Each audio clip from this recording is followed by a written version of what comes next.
Sarita, amiga, ya vamos casi para un año de estar en esta pandemia, de estar encerrados. Y ahora yo te hago la pregunta. Cuando yo te hablo a ti de fatiga pandémica, ¿qué se te viene a la mente? Ay, como desgaste, ¿sabes? Profesional, desgaste físico, desgaste mental, todo esto que obviamente hace y que ha hecho de nosotros todo un cambio durante esta pandemia, definitivamente. Y yo creo que es un tema que de verdad es importante hablarlo porque no muchas personas saben manejarlo y mucho menos en las circunstancias en las que nos encontramos hoy día. Y tenemos a la experta, Caro. Claro que sí, Sarita. Tenemos a Lidia Luna, ella es la psicóloga que nos va a hablar hoy específicamente del tema fatiga en pandemia. Lidia, ¿cómo estás? Bienvenida, mujer. Un gusto tenerte con nosotros. Hola, buenos días. Un gusto saludarlas. Muchísimas gracias por la oportunidad que me brindan. Y en efecto es un tema súper interesante porque en el pasado se solía hablar de fatiga, pero más relacionado con los temas laborales. En la actualidad, el tema de fatiga ha roto todos los esquemas. Como bien dicen, podemos hablar de lo que es una fatiga pandémica, que es ese estado de agotamiento emocional prolongado. Por ejemplo, venimos desde casi un año, desde el mes de marzo del año pasado, con muchísimas limitaciones, restricciones, lo cual puede repercutir en ese estado de ánimo, en ese estilo de afrontamiento que nos pueden llevar a tener dificultades para apegarnos a las normas sanitarias, en el cual puede haber una interrupción en decir, ¿sabes qué? Ya no puedo más con todo esto, que pase lo que tenga que pasar, estoy cansado, agotado, esa sensación de atemporalidad, de sentir que nunca va a pasar, y eso nos conlleva a romper todas las reglas, como hemos estado viendo en las últimas semanas, de las personas acudiendo a playas, correcto, incumpliendo con las normas sanitarias. Entonces a eso es lo que nos referimos con fatiga pandémica. Totalmente. Y sobre todo también colocaste la frase que dice síndrome del burnout, que es obviamente lo que identifica esto de desgaste profesional, como bien lo mencionamos, mental y emocional. Yo quisiera, Lidia, que nos explicaras, sabemos que todo esto pueden ser causas, lo que causa exactamente este síndrome, pero ¿cuál sería como la consecuencia principal si uno no aprende a manejar este tipo de síndrome del burnout? Bueno, Sara, definitivamente que esto nos puede conllevar a tener consecuencias tanto a nivel físicos, emocionales y conductuales. Por comentarle algunos síntomas físicos, podrían ser cambios en nuestros patrones de sueño, esas alteraciones. La persona puede fluctuar con insomnio, ya sea de conciliación o de mantenimiento, un sueño ligero. Pueden haber patrones en los estilos de alimentación, ya usualmente no como a las horas adecuadas, voy perdiendo ese patrón, o también la ansiedad me puede llevar a comer mucho, ¿sabes? Pueden haber también dolores de cabeza, aumento de la presión arterial, pueden haber temblores, afectación a nivel muscular. Entonces, eso por mencionarles algunos a nivel físico. A nivel emocionales, como les mencionaba hace unos minutos, ese agotamiento emocional, hay una dificultad para la atención, la concentración, la memoria. También un deterioro de la autoestima, que esto es importante decirlo, ese abandono del sí mismo, de que me da un poco igual si me arreglo o no, ya que estoy trabajando desde casa, por ejemplo, no tengo que salir. Se va perdiendo esa autoestima, ese deseo, ese querer arreglarse, sentirse bien consigo mismo. Puede haber una inestabilidad emocional que puede llevar a una dificultad al control de los impulsos. Por ejemplo, el control de la ira, ¿sí? Estamos viendo mucha irritabilidad últimamente en los hogares, en las parejas, una tristeza, una melancolía.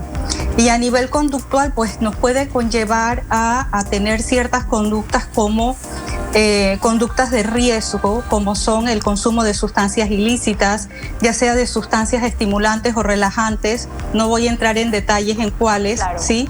Puede haber un aumento de la ingesta de alcohol, puede haber un ausentismo laboral, y cada vez la persona se va justificando un poco más para conectarse tarde si es que hace teletrabajo, esa apatía a querer ir al trabajo, las tardanzas, y así podemos, por mencionar algunas. Lidia, así como hablamos de todas estas consecuencias que puede ocurrir por la pandemia, yo me imagino que así mismo existirá lo mismo pero en el lado opuesto. Es decir, personas que se pueden ir acostumbrando el día de mañana a ya no salir, a ya no relacionarse, a solamente estar metido, ponte, a través de una computadora o de un teléfono. Supongo que existe también este tipo de situaciones, ¿verdad? Claro que sí, y es justamente lo que debemos evitar. Como mencionaba hace unos minutos, recordar que esto es temporal. Correcto. Esto no es definitivo. Necesitamos mantener, ya sea que estemos confinados, los que nos toca salir a trabajar no lo sentimos tanto, pero mantener ese contacto, ese vínculo con la familia, con los amigos, no perder ese contacto social que es fundamental, ¿sí?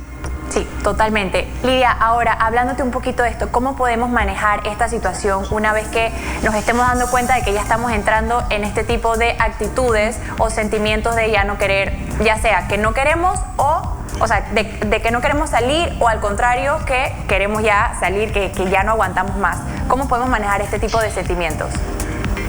Usualmente a veces no nos damos cuenta de que estamos cayendo en este tipo de patrones hasta que otra persona nos los dice, ¿sí? Entonces es importante que la familia esté allí pendiente y comentarte, mira, he notado que cada vez estás más introvertido, menos comunicativo, ya casi no sales de tu habitación, te la pasas muchas horas con el celular, como está pasando con los adolescentes. Entonces es importante el rol de la familia, que la familia esté allí expectante a los cambios que se puedan estar presentando. Y obviamente cada persona cuenta con recursos personales, emocionales, para hacer frente a la adversidad. Si ocurre que tus recursos no son suficientes para hacer frente a esto, entonces es momento de buscar apoyo por parte de un profesional de la salud mental. Lidia, importante lo que acabas de mencionar, ¿nos podrías dar por lo menos, si es posible, más detalles de que si alguna persona pues que está viendo el programa conoce de alguien que necesita esta ayuda, sepa a quién contactar, cómo hacerlo y que esto realmente, de hecho, es normal y requiere de muchísima ayuda y yo diría más bien requiere de valor que la persona reconozca primero que todo que cuenta con este tipo de síndrome y busque ayuda, porque a veces simplemente porque hacemos caso omiso pensamos que todo está bien y ni siquiera nos damos cuenta de cómo empieza a manifestarse este síndrome. Claro que sí, pero antes me gustaría comentarte, Sara, de que hay ciertos factores de riesgo que nos pueden predisponer a situaciones como estas. Por ejemplo, factores personales como la familia. Las personas que tienen o que contamos con la dicha de tener un apoyo familiar adecuado, un entorno familiar gratificante en el cual nos sentimos apoyados, es muy fácil que cuente con mayores recursos. La personalidad. Si la persona es bastante rígida, estructurada, introvertida, nos va a costar un poquito más que salga. Los cambios significativos en la vida, por ejemplo, los divorcios, los fallecimientos que se están dando en estos momentos, muy difíciles, que es un fallecimiento en donde no hay despedidas, correcto, en los que nos complica un poco el abordaje de realizar un duelo adaptativo. Eso afecta muchísimo el estilo de crianza de los hijos, que a veces los padres por estigma nos suelen un poco decir lo agobiados que se sienten con la crianza de los hijos y simplemente se lo callan. Relaciones de pareja que pueden llegar a ser realmente desgastantes, ¿sí? En lugar de que la pareja se convierta en ese apoyo mutuo, en ese crecimiento mutuo, en esa persona en quien yo pueda apoyarme para poder canalizar mis emociones, cómo me siento y poder hablarlo, se convierte en completamente lo opuesto. También hay una inadecuada formación profesional, nos puede llevar también a padecer esto, porque no cuento con los recursos a nivel profesional para hacer frente a ese cargo y puede hacer que cada vez más me vaya desgastando, exista un ausentismo laboral, mayores quejas con relación al entorno laboral.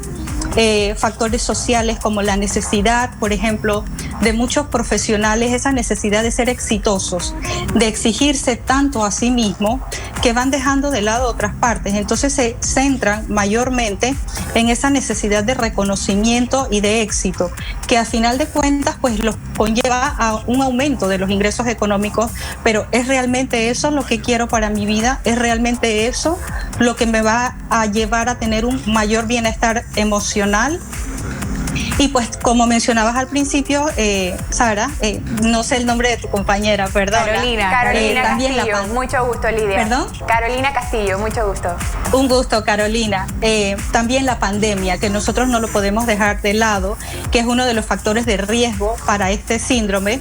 Y como bien comentaban al inicio, esa fatiga por pandemia, que es entrar como en un torbellino, en un bucle en el cual sentimos que probablemente no vamos a salir y que esto va a ser eterno. Pero volvemos a lo que decía, esto es temporal, ¿de acuerdo? Esto no es definitivo. Entonces, centrarnos un poco en eso. En la familia, volviendo a tu pregunta, Sara, en la familia, en esa persona, ¿qué puedo hacer? Cuando ya me van comentando que estoy teniendo cambios como estos, que mis recursos emocionales no son suficientes para hacer frente, entonces es momento de buscar apoyo por profesionales de salud mental. ¿En dónde? Pues me acerco en este momento, si lo buscamos en internet, perdón. No. Sí, le escuchamos. Perdón. O simplemente pues llamar, contactar clínicas. Habemos muchos profesionales de la salud mental en Panamá perfectamente formados y preparados para brindar el apoyo. Súper, Lidia, de verdad, buenísimo que nos hayas dado todos estos datos. Esto es definitivamente sumamente importante. Muy y más importante. Considerando que hay personas que viven solas y de pronto no tienen a ese compañero al lado que se dé cuenta de que está pues padeciendo de este síndrome. Así que definitivamente hay que seguir esos consejitos. Mil gracias por habernos acompañado esta mañana y sobre todo instruirnos sobre este síndrome del burnout, desgastamiento. Claro que sí. Muchas gracias, Lidia. Un gusto tenerte con nosotros en esta mañana. Gracias, Carolina. Gracias, Sara, por la invitación. El gusto ha sido mío. Que tenga bonito día. Gracias.